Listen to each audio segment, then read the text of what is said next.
So check this out, guys. I had a misfire here when I was nailing this in, and now we have this gouge in our floor. So I've never seen this done before, but Brian is going to attempt to replace it. So when we're replacing this part of the board is no longer any good.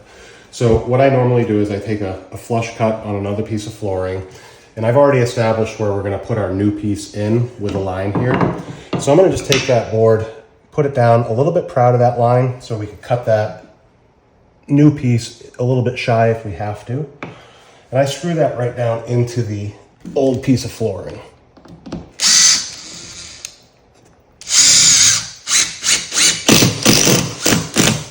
This is basically your guide, right? Yep, this is gonna be my guide for my Makita oscillation saw.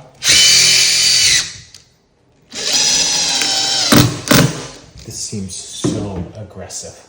You know what I'm saying? Like, this seems like terrifying. It's like repairing a dent on a Rolls Royce or something. So the reason we're not pulling up the whole board is this board is about 6 feet long, and we are actually running out of longer floorboards for this patch. So what I'm doing is I'm stepping it in between these 3 seams, still over the 2 1/4 inch. And then I'm gonna just take my oscillation saw and very carefully, because we don't want to get into this piece of flooring or this piece of flooring. So I have to cut down through that with my oscillation saw.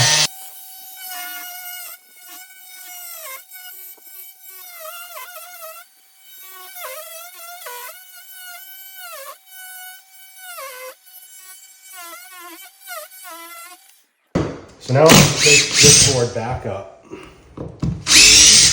So definitely get a nice, sharp, brand new blade. You don't want to be burning through that stuff. Damn. Okay. Look at that. That's a good cut, Brian. Thank you. Okay. So now we're going to take our skill saw. You can use a skill saw or a track saw. I have a skill saw handy. We're going to set the blade just a little bit more than 3/4 of an inch. We don't want to cut into the subfloor, but if I remember correctly, this has double layer, and to get into it a 1/16 isn't going to hurt that. So now what we want to do, we want to start our blade so that the back edge of our blade does not exceed this seam here, or the leading edge of the blade exceeding this seam here. And we're going to make that cut twice. Okay. I'll be the vacuum guy. And we want to work kind of in the middle because we have two inch cleat nails here. We want to try to avoid hitting the cleat nails. Sometimes it happens, so be ready for that. So we're going down the middle, yeah? Ish? 2/3 ish, if you will.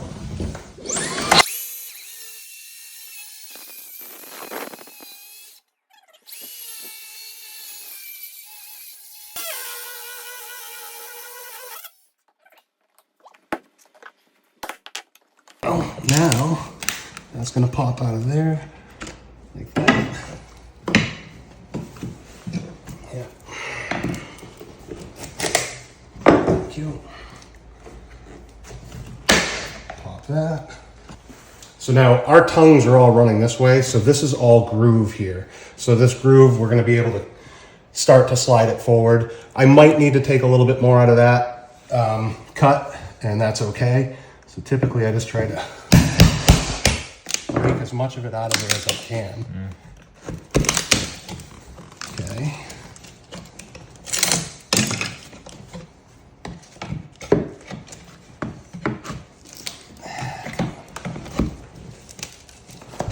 And I'll just cut that. I'll just cut that right off. There we go. And what we're trying to do on the front here, as you can see, I cut through one of the cleat nail that went through the face of the floor. We're going to try to expose the cleat nails without cutting those right now. We're just going to chip this out.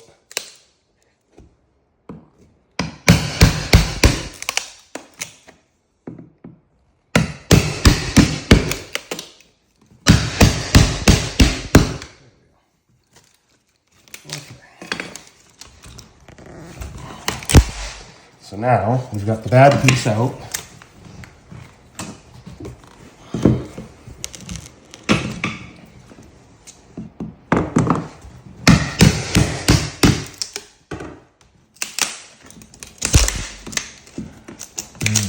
Let's see them right there.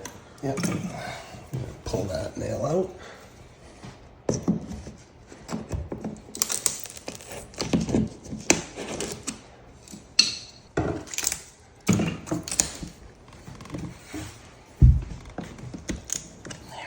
I mean, if this doesn't work, I could lose my job. Could be a hook. It's called a hook. Okay. So now we want to cut all that old paper right out of there. I'm gonna clean up those corners and stuff. Yeah, we can get some of that out of there too. This seems fun. I should try one. Mess one up. Look at that. See, so that's why you set it just a little lower, and you just scratch that, so it's not like you're plunging it all the way. Right. You don't want to take out too much of that subfloor. Paper's holding. So the part that I cut off is this guy right here. The back side of the groove there, which this one doesn't have it, unfortunately. And I just took the tongue off here. Okay.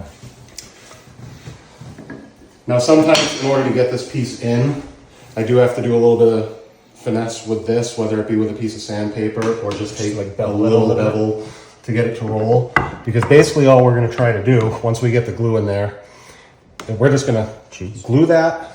I'm gonna put some screws down in the subfloor because our basement is not finished. So Michaelo could come back and screw up from the subfloor into this new piece as well. But the glue will do its job. Make sure that this is gonna go.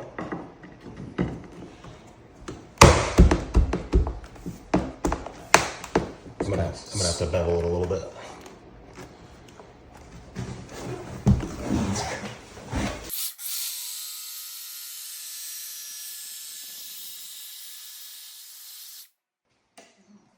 Pretty cool. I like that. That's pretty fancy. I think that's probably gonna go. So what we're gonna do, New clip, right? So now that this is prepped, right? We're ready to go. so yep. So we could do it where this stuff is very narrow. I'm gonna just do a line right down it. I'm not gonna need much more than that. Yeah, because I guess each board does have a little bit of that recess. It does have a little bit of hide a little bit of that. But yeah, like I was, I guess, imagining, you don't want to just pack that thing with glue. No. Because where's it gonna go? You know, then you're gonna fight it and it's gonna push out. And then I like to take a little bead of wood glue, run right down on my lip here, just to try to eliminate squeaks. You can clean up if it gets on top of the other floor, don't worry about that. All right. And nothing on this side. I'm gonna just use some from my excess here. But I'm saying, I guess on this tongue, you're not gonna add anything there. You don't really need to.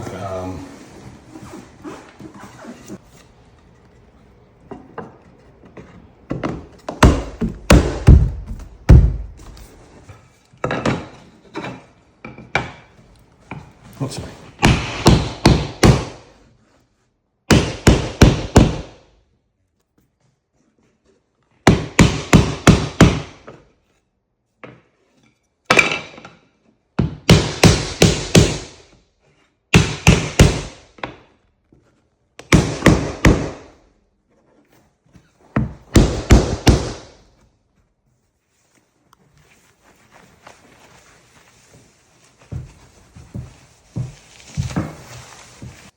That's so tight. Good job, Brian, for the first time. So that is how you do a floorboard replacement in case you misfire or you drop a tool on it. Cool. Good job. Thank you, Brian. Hey, you're welcome.